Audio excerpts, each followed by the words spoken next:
Peraturan Menteri Dalam Negeri Republik Indonesia Nomor 77 Tahun 2020 tentang Pedoman Teknis Pengelolaan Keuangan Daerah.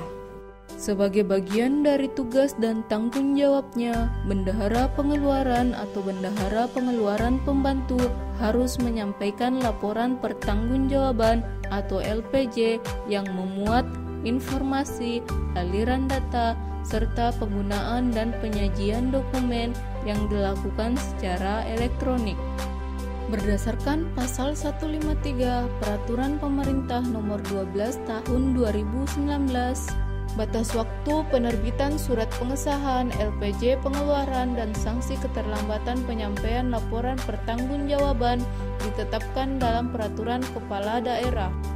Penyampaian pertanggungjawaban BP atau BPP secara fungsional dilaksanakan setelah diterbitkan surat pengesahan pertanggungjawaban pengeluaran oleh PA atau KPA. LPJ pada akhir tahun anggaran, pertanggungjawaban pengeluaran, dana bulan Desember disampaikan paling lambat tanggal 31 Desember. BP menyiapkan LPJ penggunaan UP setiap pengajuan GU disampaikan kepada pengguna anggaran melalui PPK SKPD sebagai lampiran pengajuan SPP GU dengan dilampiri bukti-bukti yang lengkap dan sah.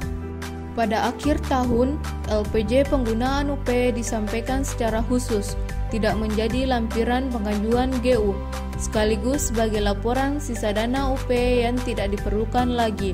Penyampaian LPJ ini diikuti dengan penyetoran sisa dana UP ke RKUD.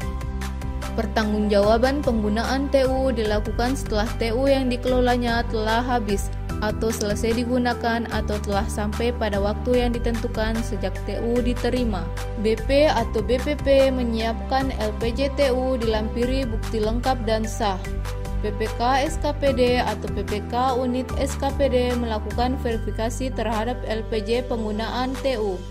Pertanggungjawaban penggunaan TU disampaikan kepada PA atau KPA dan ditandatangani oleh PA atau KPA.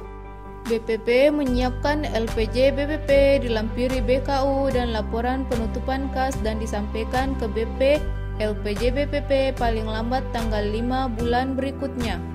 Bendahara Pengeluaran akan menyiapkan LPJ Bendahara serta melakukan konsolidasi dengan LPJ Bendahara Pembantu.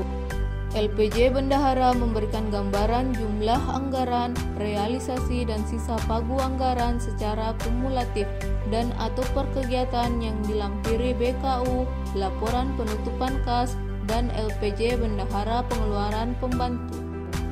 PPK SKPD melakukan verifikasi terhadap LPJ administratif dengan langkah-langkah meneliti transaksi belanja, meneliti penerimaan SP2D, dan melakukan analisis kesesuaian dan kepatuhan. Jika telah sah dan lengkap, maka PPK SKPD akan mengajukan ke pengguna anggaran untuk ditandatangani sebagai bentuk persetujuan. Apabila terdapat ketidaksesuaian dana atau ketidaklengkapan, maka dilakukan perbaikan oleh bendahara. Pertanggungjawaban administratif akhir tahun anggaran wajib melampirkan bukti setoran sisa UP. Pertanggungjawaban fungsional paling lambat tanggal 10 bulan berikutnya. Pertanggungjawaban fungsional berupa LPJ yang merupakan konsolidasi dengan LPJ Bendahara Pengeluaran Pembantu dilampiri laporan penutupan kas dan LPJ Bendahara Pengeluaran Pembantu. Lalu ditandatangani oleh PA sebagai bentuk persetujuan. Setelah itu disampaikan ke PPKD selaku BUD untuk dilakukan verifikasi dan persetujuan. Serta akhir tahun anggaran wajib melampirkan bukti setoran sisa UP. Pertanggungjawaban limpahan UP pada setiap pengajuan limpahan UP dan sebagai dasar penyusunan LPJ Bendahara Pengeluaran. BPP membuat LPJ limpahan UP disertai bukti lengkap dan sah disampaikan kepada KPA melalui PPK Unit SKPD.